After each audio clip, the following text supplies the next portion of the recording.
le journal de l'économie avec GTA Assurance Vie, le leader de l'assurance vie au Togo et votre partenaire de confiance depuis 20 ans.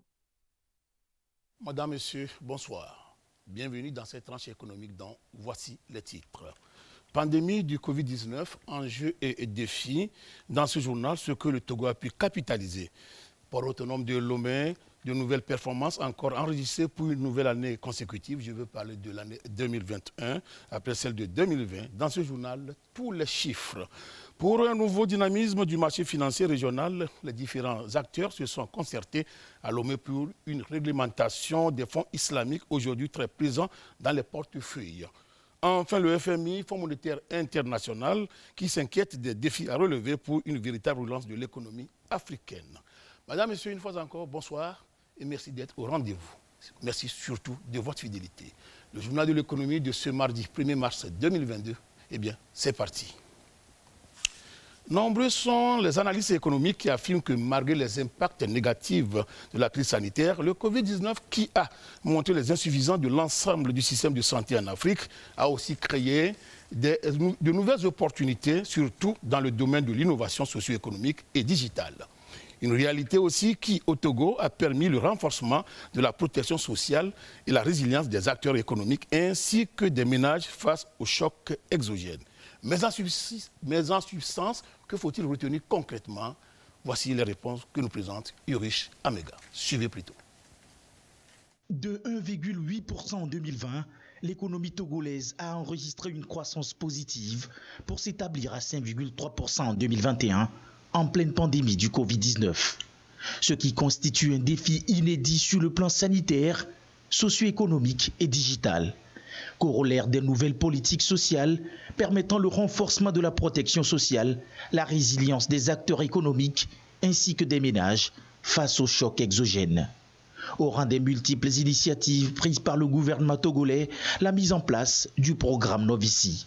Une aide financière de 13,3 milliards francs CFA octroyée à 820 000 personnes à travers un système de transfert monétaire direct. La crise a servi de laboratoire pour l'innovation socio-économique et digitale avec la mise en place d'un revenu universel de solidarité pour aider les citoyens privés d'activités génératrices de revenus. Cette action, combinée à d'autres mesures de soutien économique financées par l'État, a permis au Togo d'échapper à une récession que beaucoup jugeaient inévitable. Écrit dans une tribune, Sandra Blamba Johnson, la ministre secrétaire générale de la présidence de la République. Un succès qui démontre à suffisance les opportunités que recèle la transformation digitale au bénéfice de l'inclusion de la population. Cette expérience va servir de jalon à de nouvelles avancées comme l'identification biométrique qui offrira une identité numérique à tous les Togolais pour leur garantir une couverture santé universelle et l'accès aux services sociaux et financiers de base. Poursuit Sandra Blamba Johnson. Tout ceci en vue de concrétiser les ambitions inscrites dans la nouvelle vision affichée du gouvernement. Celle de faire du Togo un pays en paix, une nation moderne avec une croissance économique inclusive et durable. Et un des piliers de cette économie, c'est bien sûr le port autonome de Lomé qui, d'année en année, ne cesse d'afficher de nouvelles performances. En 2021, selon les derniers chiffres, le port autonome de Lomé a enregistré une croissance de 14% en matière de transit de marchandises par rapport à 2020. Point complet avec Ramdan Bassina. Malgré la pandémie du Covid-19, le trafic global et conteneurs sont en hausse pour le compte de l'année 2021 au port autonome de Lomé. Près de 30 millions de tonnes de marchandises y ont transité. Une croissance d'environ 14% du trafic global, boostée par le trafic conteneur. De 1,7 million d'EVP en 2020, le trafic conteneur passe à 1,9 million d'EVP. Un des acteurs clés de cette réussite est le Lomé Container Terminal LCT. Avec son programme d'investissement de 500 millions d'euros, dont la première phase de 30 millions d'euros d'ici 2022, pour porter la capacité annuelle à 2,7 millions d'EVP est déjà en cours. Les 2 grues supplémentaires réceptionnées justement ont pour but de répondre aux besoins croissants. Capacité de charge 200 tonnes. C'est le chemin de la prospérité pour notre pays, qui ambitionne dans son plan national de développement de devenir le hub logistique, incontestable et incontesté. Nous avons là un formidable outil de développement qui assure la connectivité de notre pays. Le Togo est en réalité la concrétisation de la grande zone de libre-échange continentale que nos autorités essayent de construire. Nous devons prendre soin de cet outil. Quatrième en Afrique, le port autonome de Lomé est classé parmi les 100 premiers ports du monde pour le trafic de conteneurs. Port de transbordement par excellence dans la sous-région, il attire les investisseurs grâce aussi à la qualité des services offerts, la flexibilité, la rapidité, la numérisation et la sécurité. Avec ces deux terminaux à conteneurs, le port autonome de Lomé peut rivaliser avec la concurrence de plus en plus féroce. Toujours dans son esprit visionnaire, notre président a mis au cœur de l'action gouvernementale pour les 5 prochaines années la mise en service d'un port sec à Adétikopé, de sorte à donner plus de capacité à notre port. Séparer les conteneurs en transit et des conteneurs destinés à la consommation locale et au transbordement est une vision juste, est une vision claire, est une vision d'avenir. Sa position stratégique dans le golfe de Guinée lui confère une place de choix. Les activités économiques qui reprennent à travers le monde au vu du repli constaté dans la propagation de la Covid-19 laissent entrevoir des jours encore plus radieux dans le secteur maritime. Des performances à coup sûr qui ont des incidences directes sur l'économie, sur la mobilisation des ressources internes, j'allais dire. Autre source non négligeable aussi et très importante dans l'action gouvernementale, c'est le marché financier régional, où le Togo, pour une seconde fois, lance son emprunt obligataire de maturité 15 ans. Objectif fixé, 30 millions de francs CFA. Mais que faut-il retenir de ce nouvel emprunt? Les réponses ici présentées par Sandra Aziagwe. Suivez plutôt. Après son premier succès en novembre 2021, le Togo annonce une nouvelle opération de la même teneur pour le 4 mars prochain. Cette nouvelle devrait permettre au Trésor public de mobiliser 30 milliards de francs CFA. L'emprunt découpé en 3 millions de titres de nominal 10 000 francs CFA est assorti d'un taux d'intérêt annuel de 6%. Le paiement des intérêts se fera dès l'année prochaine alors que le remboursement du principal interviendra en mars 2037. Si ces années, les États privilégient de plus en plus les opérations de long terme, seuls le Togo et le Sénégal ont déjà testé une aussi longue maturité, 15 ans, sur le marché régional. Après la grande première réussie pour le Togo, sa sortie de mars 2022 devrait se dérouler dans les conditions plus favorables à lui qu'en novembre 2021. Le taux d'intérêt proposé par les autorités togolaises est en baisse de plus en plus de 30 points de base et inférieur au taux d'intérêt annuel de 6,15 proposé à la communauté des investisseurs par le Sénégal en décembre dernier. Confronté à des besoins de financement croissants, le gouvernement togolais s'est fortement appuyé sur le marché financier régional ces 4 dernières années. 557 milliards de francs CFA ont été levés par le Trésor public en 2022. Le Togo s'attend à mobiliser 550 milliards de francs CFA pour financer son budget, estimé à 1 779 milliards de francs CFA sur le marché régional en 3 transactions. La présente opération d'émission d'obligations assimilables du Trésor dans tous les pays membres de l'Union monétaire ouest-africaine UMOA vise à mobiliser l'épargne des personnes physiques et morales en vue d'assurer la couverture des besoins de financement du budget de l'État du Togo. Comme rappel, au Togo, les revenus perçus sur obligations assimilables du Trésor sont exonérés d'impôts pour les investisseurs locaux. Les non-résidents sont quant à eux soumis à la fiscalité applicable dans leur pays de résidence. Aujourd'hui, l'encours de la dette togolaise contractée par le Togo sur le marché financier régional a atteint 1 537 milliards de francs CFA à fin décembre 2021, alors que la dette publique totale tournait autour de 59% du PIB, soit 2 768 milliards à fin juin 2021. Vous venez plutôt de suivre Eli Agba Nyandao. Marché financier, parlons-en. Pour garantir la bonne santé financière de ce marché aujourd'hui, face à l'afflux des capitaux aux fonds islamiques, une réglementation s'impose. Et c'est pour cela d'ailleurs donc que les différents acteurs du Conseil régional de l'épargne publique et du marché financier, CREP-MF, étaient à Lomé la semaine dernière. Retour sur l'essentiel de cette rencontre dans cet entretien avec Ripert Bossoupé. Il est le secrétaire général du Conseil régional de l'épargne publique et des marchés financiers. Suivez plutôt ces explications. Monsieur le secrétaire général, bonsoir. Bonsoir. Est-ce qu'on pourrait avoir une idée des freins que connaissent le CREP-MF?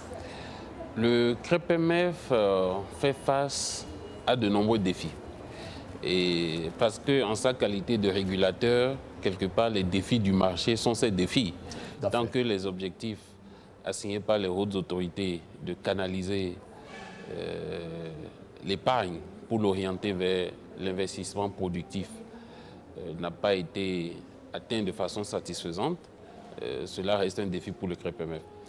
Donc aujourd'hui, les défis du marché sont liés à la faiblesse de la culture financière en général et boursière en particulier.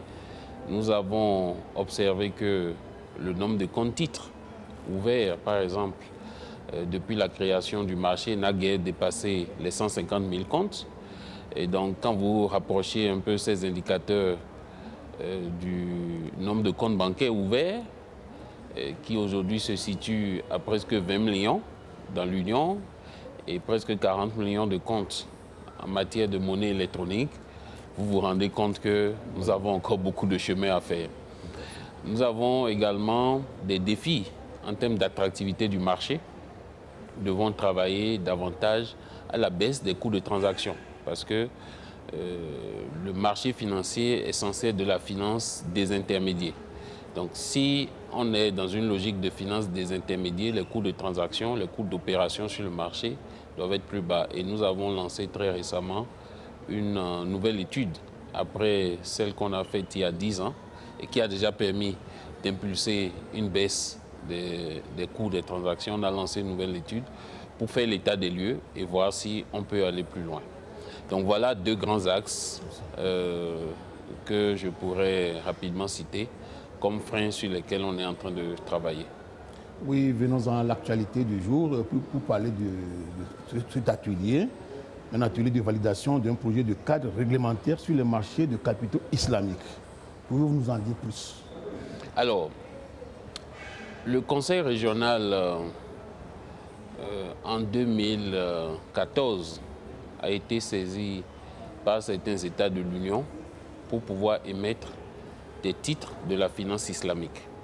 Donc c'était le Sénégal et la Côte d'Ivoire qui ont ouvert le bal avec l'émission des premiers soukouk et plus tard ils ont été suivis par le Mali et le Togo. Alors les États ont voulu émettre ces titres-là parce que déjà tous nos États sont membres de la Banque islamique de développement. Et donc l'idée c'était de pouvoir profiter de tous les instruments disponibles. Mais ce que nous avons observé et qui est quand même assez intéressant, c'est que à travers 6 émissions, les États de l'Union ont pu mobiliser plus de 800 milliards. 800 milliards. 800 milliards. Et quand on rapproche un peu le volume d'émissions et le nombre d'émissions réalisées à ce qu'on a aujourd'hui avec la finance classique, on se rend compte qu'il y a un potentiel encore plus grand. Aujourd'hui, après 25 ans, pour vous parler de ces chiffres de 15 000 milliards mobilisés, on a dû faire pas moins de 350 opérations. Donc si en 6 émissions, on peut faire presque 8 à 9% du volume total levé juste en 3 ou 4 ans, c'est vous dire que le potentiel est important. Surtout qu'on n'avait pas de cadre réglementaire spécifique, surtout qu'on n'avait pas encore travaillé à diversifier la base des investisseurs et on n'avait pas travaillé également à éduquer les populations de notre union sur ce type d'instrument. Donc aujourd'hui, c'est un peu tous ces défis-là que nous souhaitons adresser. Donc il est question non seulement de mettre en place le cadre réglementaire qui va être un instrument de confiance pour les populations, pour les émetteurs, les investisseurs, mais également c'est de pouvoir, à la fin de cet atelier, avoir une feuille de route claire pour que on puisse vraiment tirer parti de façon efficace de ce nouvel instrument qui peut concourir à la stabilité non seulement de nos économies, mais également nous permettre d'obtenir des gains significatifs en termes de levée de ressources. Monsieur le secrétaire général, certains s'interrogent sur les perspectives des marchés de capitaux islamiques au sein de l'UMOA. Que leur répondez-vous? Je pense que les perspectives ne peuvent être que bonnes si nous tous nous y mettons. Tout à fait. Et développer un marché n'est pas que l'affaire du régulateur. Le régulateur est censé être le gendarme. Bien entendu, c'est un gendarme qui a à cœur le développement et donc il peut aussi prendre toutes mesures pour concourir à ce développement. Mais aujourd'hui, si on veut avoir un marché financier dynamique avec une forte composante islamique, il faut déjà que nous puissions renforcer les capacités des acteurs, de tous les acteurs, puisque c'est les acteurs qui vont ouvrir des guichets islamiques. Donc, pour les sociétés de bourse, il faudra probablement qu'elles renforcent les capacités de leur personnel, il faudra qu'elles s'approprient les nouveaux tests qu'on va adopter, il faudra qu'elles renforcent leur devoir de conseil vis-à-vis des populations. Et une fois qu'elles ont fait ça, naturellement, il faut qu'on ait également de la communication et de la sensibilisation. Il faut qu'on touche des questions comptables. Donc, on va devoir faire recours aux experts comptables, aux experts juristes à des moments donnés. Mais le potentiel est énorme. Quand vous prenez certains pays comme le Niger, le Burkina, le Mali, c'est des pays où la population est à plus de 90% islamique. Donc, ça peut être des pays qui ont un attrait naturel pour ces instruments-là. Et si on veut aller plus loin, même les populations non musulmanes peuvent souscrire, puisque la finance islamique, c'est d'abord de la finance éthique. On vous dit qu'il faut prohiber l'investissement dans les activités de jeu, les activités spéculatives, les activités liées au sexe, les activités liées à l'alcool. Donc, c'est des choses qui peuvent rencontrer vraiment l'éthique de tout un chacun et qui contribuent également à ce qu'on a vu à la stabilité des marchés. Donc, sous ces deux angles-là, on pense que c'est quelque chose qui peut prendre sa place. Ce ne sera pas le seul instrument, mais c'est un instrument qui peut prendre sa place dans le financement du développement de nos économies et le renforcement de l'inclusion financière. Et au-delà du cadre réglementaire, comment assurez-vous l'essor d'un véritable écosystème des instruments des marchés de capitaux islamiques dans notre Union? Au-delà du cadre réglementaire, il faudra travailler avec toutes les parties prenantes. Donc, c'est pour ça que je parlais de renforcement de capacité. Il faudra définir une feuille de route claire.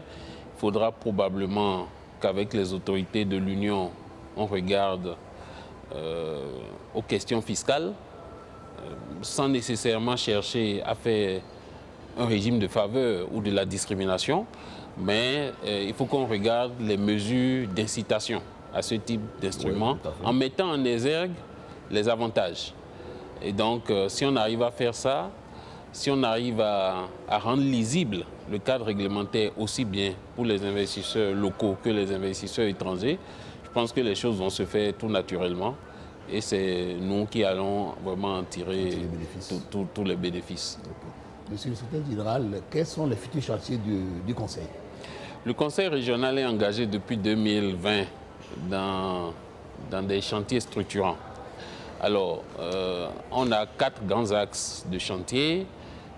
Pour cette année, de façon spécifique, je pense qu'on est en train de finaliser la revue des tests de base du marché, parce que l'organe a 25 ans. Nous allons changer de dénomination. Les chefs d'État ont déjà décidé, donc on est dans le processus de ratification. Il ne reste plus qu'un seul pays.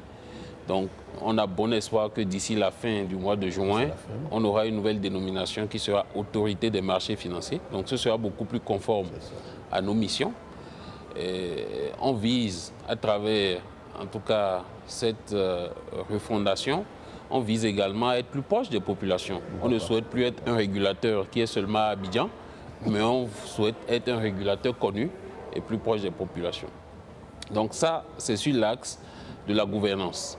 Sur l'axe de l'attractivité du marché. Donc il y a les chantiers liés à la finance islamique, on a des chantiers liés à la promotion des émissions vertes, sociales et durables. Donc là également, c'est des émissions qui sont en vogue. Nos pays sont tous membres de la COP. Oui. Et donc, ils promeuvent la transparence et l'efficacité énergétique. Ils promeuvent la maîtrise des risques climatiques. Donc, c'est également des leviers importants sur lesquels nous sommes en train de travailler. Nous avons publié un guide à cet effet. Donc, il s'agit aujourd'hui, dès lors que les conditions sanitaires seront un peu plus assouplies, de vraiment sensibiliser davantage les promoteurs de projets sur cette composante-là, pour laquelle également il y a beaucoup de ressources disponibles à l'international et même localement, pour autant que nous arrivions à améliorer la communication financière sur ces instruments. Sur tout ce qui est lié à la protection des investisseurs, nous sommes en train de réformer le cadre comptable applicable aux acteurs du marché et le cadre prudentiel. Et nous avons déjà lancé également ce chantier qui devrait aboutir cette année. Et sur tout ce qui est lié à la visibilité du marché et à sa promotion, donc il s'agirait essentiellement de déployer une stratégie de communication sur les activités du marché beaucoup plus visible, beaucoup plus pertinente et beaucoup plus efficace. Donc voilà un peu les grands axes de tout ce que nous sommes en train de faire et nous espérons que les prochaines années nous donneront raison sur les choix que nous aurons opérés aujourd'hui. Oui, ma dernière question serait peut-être celle-ci. Quelles sont les réformes attendues pour cette année 2022 ? Pour 2022 spécifiquement, nous travaillons d'abord sur la cartographie des risques du marché. Parce qu'après 25 ans, on pense qu'il faut qu'on connaisse nous-mêmes mieux notre marché. Il y a eu beaucoup de développement, beaucoup de nouveaux produits qui ont été lancés. Et donc, avec l'ensemble des acteurs du marché, on va s'asseoir et élaborer une cartographie des risques du marché, mettre en place un dispositif de management de ces risques-là qui sera annuel. Donc, cela va nous permettre d'orienter les mouvements de l'épargne, parce que ça va nous donner beaucoup plus d'informations sur comment l'épargne est générée, comment elle circule dans le marché. Et donc, ça, c'est un chantier majeur. L'autre chantier est lié aux règles comptables spécifiques. Donc, on envisage doter les acteurs du marché, en tout cas par différentes catégories, de plans comptables spécifiques. Et donc, ça, c'est une réforme également qui est lancée. Nous devons achever également le chantier sur le fonds de protection des épargnants. Donc, c'est un instrument qui vise à pallier l'insolvabilité des acteurs. Et donc, c'est un instrument qui permet de garantir davantage la confiance. Nous avons enfin, de façon spécifique, en dehors des chantiers déjà engagés que j'ai cités tout à l'heure, nous sommes en train de travailler sur le passage à la bourse en ligne. Oui. Comme vous le savez, au cours de ces 4-5 dernières années, on a observé que nos populations se sont fait beaucoup avoir par des offres illicites, de produits de placement, des tradings. Donc ça veut dire qu'il y a un besoin. Et donc, on s'est dit, si nous-mêmes on a un marché, il faut offrir, peut-être, il faut combler ce gap-là. Donc nous avons mis en place le cadre réglementaire. Aujourd'hui, nous avons, je peux vous dire, qu'au 31 décembre, 2/3 des SGI ont déjà eu l'agrément pour faire cette opération-là, pour faire ces opérations. Donc désormais, vous pourrez, en tout cas à partir de votre téléphone portable, acheter des titres de société de l'UEMOA. Et donc, on pense que ça va également être... Ça va révolutionner beaucoup de choses et ça devrait nous permettre d'atteindre des performances encore plus intéressantes sur le marché. Monsieur le Général, merci surtout de votre disponibilité. Merci beaucoup d'être venu à nous écouter, parler aux populations et chaque fois que cela sera nécessaire, parce qu'on a également un devoir de communication, on a un devoir d'explication de ce que nous faisons. Surtout que le marché financier, on le considère comme Le match, comme des langages codés. Voilà, c'est ça. C'est réservé aux initiés. Aux initiés. Donc, voilà. Tout à fait. Merci beaucoup. Merci bien. Eh bien, quelques brèves pour poursuivre cette édition. Bonne nouvelle pour le gouvernement togolais. 2 accords de financement. La BAD va débloquer 14 millions d'euros pour appuyer la feuille de route quinquennale. 13 millions d'euros constitués de prêts de dons serviront à la réalisation du projet d'appui à la gouvernance et au développement du secteur privé. Le reste, soit 1,1 million d'euros, un don de la BAD et du Fonds africain de développement, va servir à la promotion des investissements de développement des partenariats publics-privés. Et puis, partenariats privés, il y a eu changement dans la continuité. Laurent Tamegnon, le président du Conseil national du patronat, a été reconduit à la tête du Conseil pour 5 ans. Président depuis 2017 pour un premier mandat, Laurent Tamegnon, pour ce nouveau mandat, un agenda très chargé, notamment et surtout la relance post-Covid des activités économiques au Togo. Comme rappelle, le Conseil national du patronat du Togo est fondé en 1962. Il représente plus de 1500 entreprises et 24 associations professionnelles. Changement de cap à présent pour nous intéresser au panier de la ménagère, occasion d'être au courant, mieux au parfum des tendances sur les marchés de référence. C'est une rubrique signée Eli Agba Nyandao. Suivez plutôt. Le prix des céréales et du gari sur les marchés de référence du Togo se présente comme suit. Dans la région maritime, le bol du maïs est à 750 francs. Il est entre 600 et 625 francs dans les plateaux, entre 600 et 650 francs dans la centrale. À Kara, le bol du maïs varie entre 650 et 750 francs. Et entre 650 et 700 francs dans les savanes, avec une moyenne de 614 francs CFA. Le prix du bol du sorgho dans la région maritime est à 800 francs. Dans les plateaux, il varie entre 650 et 700 francs, entre 750 et 800 francs dans la centrale. Par contre, il varie entre 750 et 850 francs dans la Kara, entre 750 et 850 francs dans les savanes, avec une moyenne de 709 francs CFA. Le bol du haricot dans la région maritime varie entre 1600 et 1700 francs.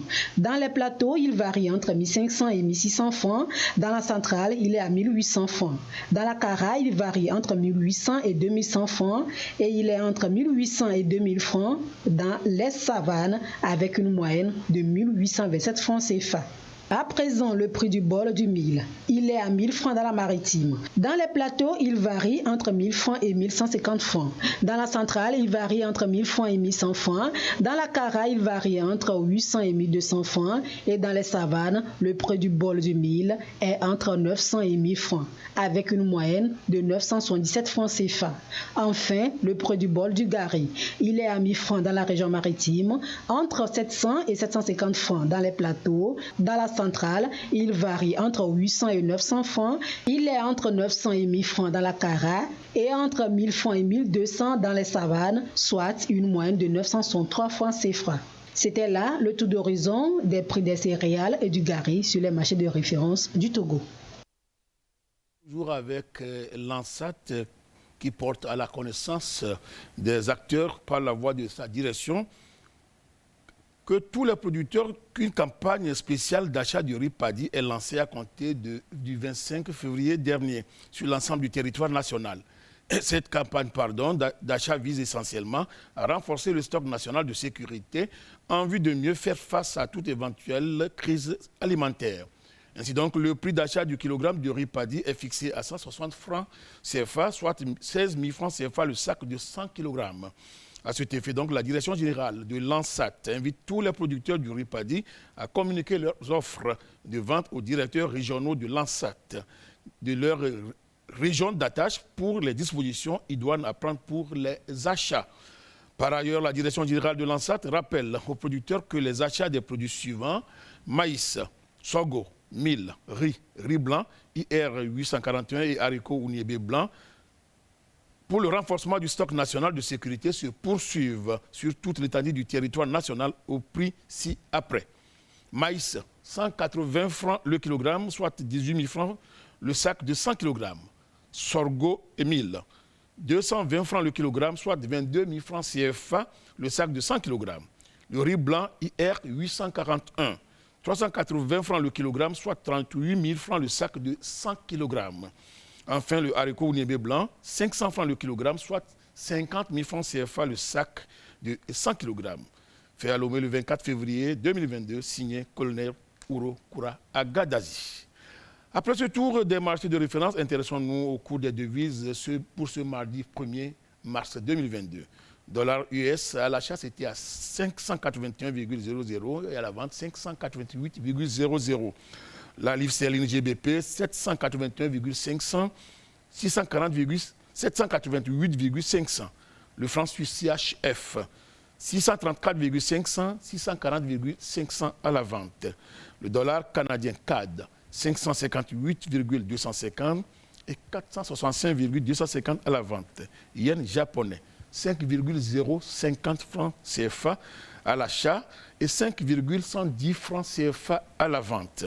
Yuan chinois 91,750 à l'achat et 93,500 à la vente.